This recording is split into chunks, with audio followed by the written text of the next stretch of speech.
Okay, well, I've not watched the whole show, but I saw a snippet of it that was thankfully brought to the members of the Sussex squad by Zandy Sussex. Go check her out on Twitter or X, please. And in the snippet I saw, Harry FaceTimed Meghan on the show. Yes! And many people are saying that was actually one of the highlights of the show. So essentially, the four judges, including Meghan, as you know, the four judges included Pauling as well as John Christophe Mavelli. They were in the middle of judging, and a crew member actually walks on, with a phone. And it's essentially Harry calling, and he was FaceTiming. And again, what I just love is how natural and wonderful it is, because you can tell it's not a manufactured stunt. It was just Harry and Meghan being Harry and Meghan. And again, I just love when the phone was brought on and given to Meghan, she just said, "Oh, hi, my love." Yes, I know. The girlies are going to be upset and I can't wait for it. So anyway, she said, "Hi, my love." And then she tells him who's there. She said the contestants are there: Aaron, Casper, Petro. And she gushes about how talented the four cooks are. And she says that she wishes that he was there so he could try the food.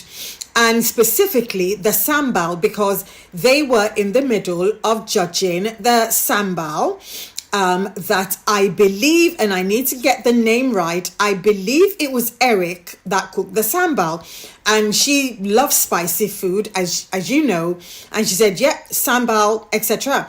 So anyway, she warns Harry that the sambal might be a bit too spicy for him.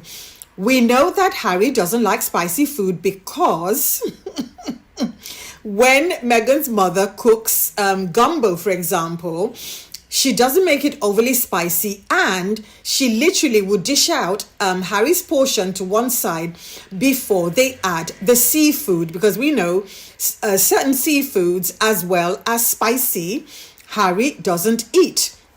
So I love that. I love, this is a woman who literally knows what her husband likes and doesn't like.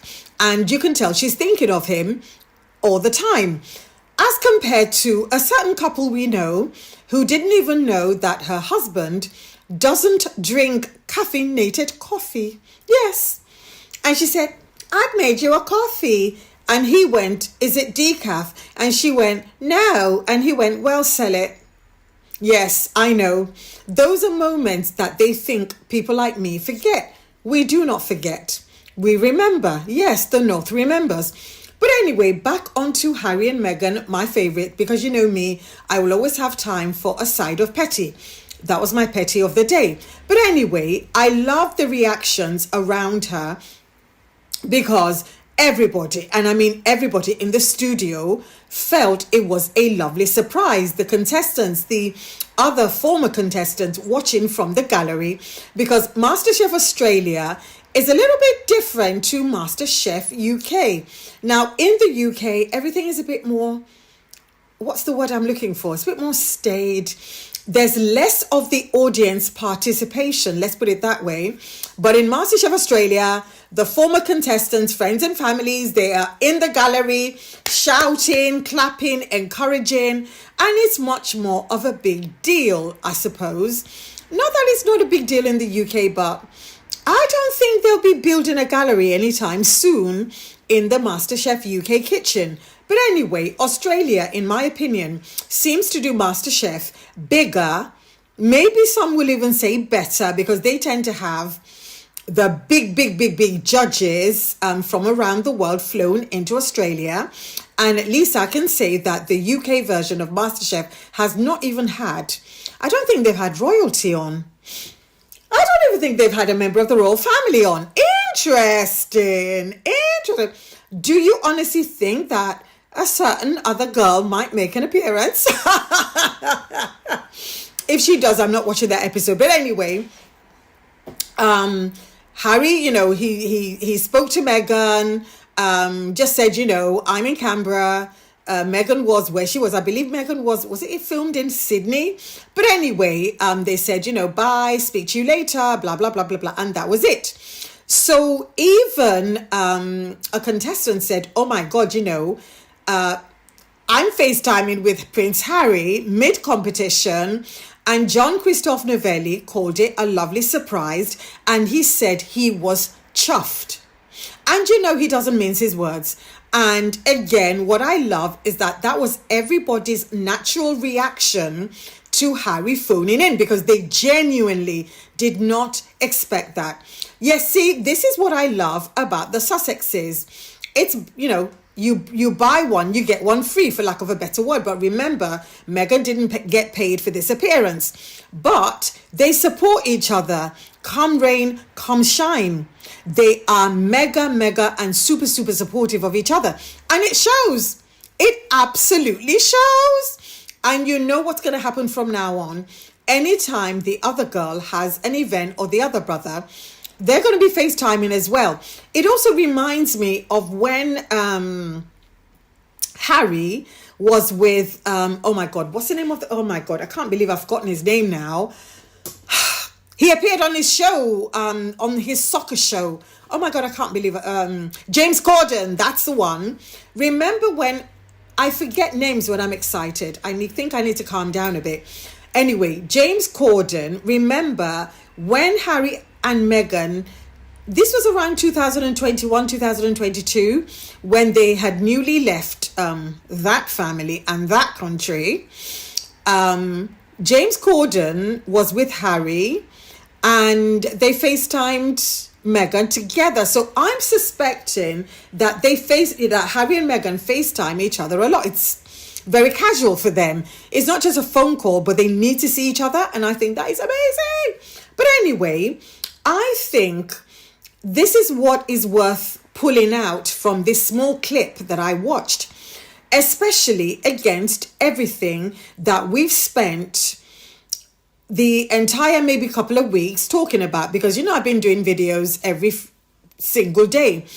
And I think that I think that Meghan, in her completely normal, natural self and unguarded moments, I think she is just so warm. She is just so teasing of her husband, even when John Christophe Novelli said, oh my God, I'm really chuffed. That was lovely. She said something like, oh, he's very charming, isn't he? The woman loves her husband. They are down bad for each other.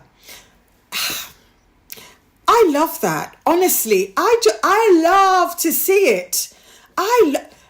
Look, 1,000 derangers can come up with 1,000 rumors, but we know love when we see it. And that is what we choose to believe. In one little clip, they have debunked 1,000 lies, and that is what I'm happy about. And this is what that clip was doing for me. I love this easy, I'll see you later. And yeah, it was just so lovely. You know what? Out of everything that happened, the moment people couldn't stop smiling about wasn't some grand royal event. It was Harry picking up his phone and FaceTiming his wife. That's it. Simple. Real. No fancy speech, no flashing cameras. Just a husband checking in on Meghan while she was busy at work. Honestly, that's the kind of thing regular couples do every day. One quick video call. How's it going? You doing okay? Miss you. We've all seen it. Some of us have done it in the middle of lunch breaks, outside the office, or even hiding from the boss for 5 minutes. That's why this moment landed with so many people. It felt normal. And you've got to love Harry for that. He wasn't trying to steal Meghan's spotlight. He wasn't making the day about himself. He was doing what a supportive husband does, cheering on his wife from wherever he happened to be. That's confidence. That's partnership. That's love without needing to shout about it. Then look at everyone's reaction on set. People were smiling, laughing, enjoying the moment. You can't fake that kind of atmosphere. When people are genuinely happy to see you, it shows. The energy changes, the room feels lighter. That little FaceTime call turned into one of those moments that reminded everyone Harry and Meghan are at their best when they're simply being themselves. Maybe that's why so many people keep connecting with them. Underneath all the headlines and endless opinions, you see two people who still seem excited to share life's little moments together. No drama, no performance, just a husband calling his wife because he wanted to see her face. Sometimes the smallest moments end up saying the most, and this was definitely one of them. Let's talk about Meghan for a second, because she didn't just walk onto the MasterChef set, she walked in and instantly changed the whole vibe. Some people have that kind of energy. They don't need to be the loudest person in the room. They don't need to shout, wave their hands around, or make everything about themselves. They just show up, and people naturally warm to them. That's exactly what I saw. Meghan looked comfortable, she was smiling, laughing, chatting with the chefs like she'd known them for years. Nothing looked stiff, nothing looked awkward, it felt easy, and trust me, you can't fake that. We've all seen those TV interviews where everyone looks like they're counting the seconds until it's over. This wasn't one of those moments. I also loved how respectful she was. She wasn't acting like the star of the kitchen. She was listening, asking questions, joining in, and giving the chefs their moment too. That's something regular people notice. Good manners never go out of style. You can have all the fame in the world, but if you make people feel comfortable around you, that's what they'll remember. And can we talk about the chemistry? Everybody looked like they were genuinely having fun. The laughs didn't sound forced, the conversations flowed naturally. It felt less like filming a television show and more like friends hanging out over good food. That's the kind of atmosphere you can't create with fancy editing. Either it's there or it isn't. At the end of the day, that's probably why Meghan keeps getting invited into these spaces. It's not just because people know her name. It's because she brings something you can't teach. A calm presence, genuine warmth, and the ability to make the people around her feel at ease. Watching her with the chefs, it wasn't hard to see why so many viewers walked away smiling. And honestly, seeing Harry proudly cheering her on from afar just made the whole moment even sweeter. You know what stood out to me? That FaceTime call wasn't really about the phone, it was about the people on the other end of it. Harry didn't have to be standing in the MasterChef kitchen to show Meghan he was in her corner. One quick video call said, "I've got you." Sometimes that's all it takes, and honestly, regular people understand that better than anyone. Life gets busy. One person is at work, the other is somewhere else chasing deadlines. You can't always be together, but you still make time for each other. A quick call, a funny message, a "good luck, you've got this." That's how real relationships survive. I actually think that's one of Harry and Meghan's biggest strengths. They don't come across like two people competing for attention. When Meghan has her moment, Harry cheers her on. When Harry has his moment, Meghan does the same. Nobody's trying to outshine anybody. They're playing for the same team, and that's refreshing to watch. And let's be honest, you could tell people on set loved it. They weren't watching some awkward celebrity stunt. They were watching a husband proudly checking in on his wife. It was sweet, it was funny, it was the kind of moment that makes everyone around you grin without even realizing it. Maybe that's why so many people keep rooting for Harry and Meghan. Beyond all the headlines, arguments, and endless opinions, they still come across as two people who genuinely enjoy each other. They celebrate the little wins, stay connected when they're apart, and keep showing up for one another. At the end of the day, that's something money can't buy and headlines can't fake. It's simply what a strong partnership looks like. When you step back and look at the whole picture, this is why Harry and Meghan keep connecting with so many people. Not because of endless headlines, not because of drama. It's the little moments, the real ones. Those are the moments that stick. Think about it. Meghan didn't have to create controversy to get people talking. She walked into the MasterChef kitchen with a smile, treated everyone with respect, laughed with the chefs, and made the room feel relaxed. Then Harry pops up on FaceTime just to check in on his wife, and suddenly everybody's smiling. You can't script that kind of chemistry. You either have it or you don't. That's what everyday people understand. Most of us aren't impressed by people acting important. We're impressed by people who make others feel comfortable. The ones who remember your name, the ones who cheer you on, the ones who can walk into a room without making it all about themselves. That's the kind of energy Harry and Meghan brought, and viewers could feel it through the screen. And maybe that's the reason opportunities keep finding them. People enjoy working with people who bring positive energy. If you make everyone around you feel welcome, respected, and appreciated, they'll probably want you back. That's true whether you're working in a restaurant, an office, or on one of the biggest TV shows in the world. So years from now, most people probably won't remember every headline or every argument that surrounded this appearance, but they'll remember the smiles, they'll remember Meghan's warmth, they'll remember Harry proudly calling his wife just because he wanted to see how her day was going. Those are the moments that last. At the end of the day, Harry and Meghan didn't need to force anything. They simply showed up as themselves, and judging by the reaction from everyone around them, that's exactly what made this MasterChef appearance so memorable. Sometimes being genuine is the biggest headline of all. Let's be honest, this kind of moment is probably the last thing Harry and Meghan's critics wanted to see. Why? Because it's really hard to turn a happy husband FaceTiming his wife into some massive scandal. You can almost hear the keyboards warming up already. There must be something wrong with it. It was planned. It means this. It means that. Here we go again. That's the funny part. Some people seem determined to find a dark cloud even when the sun is shining.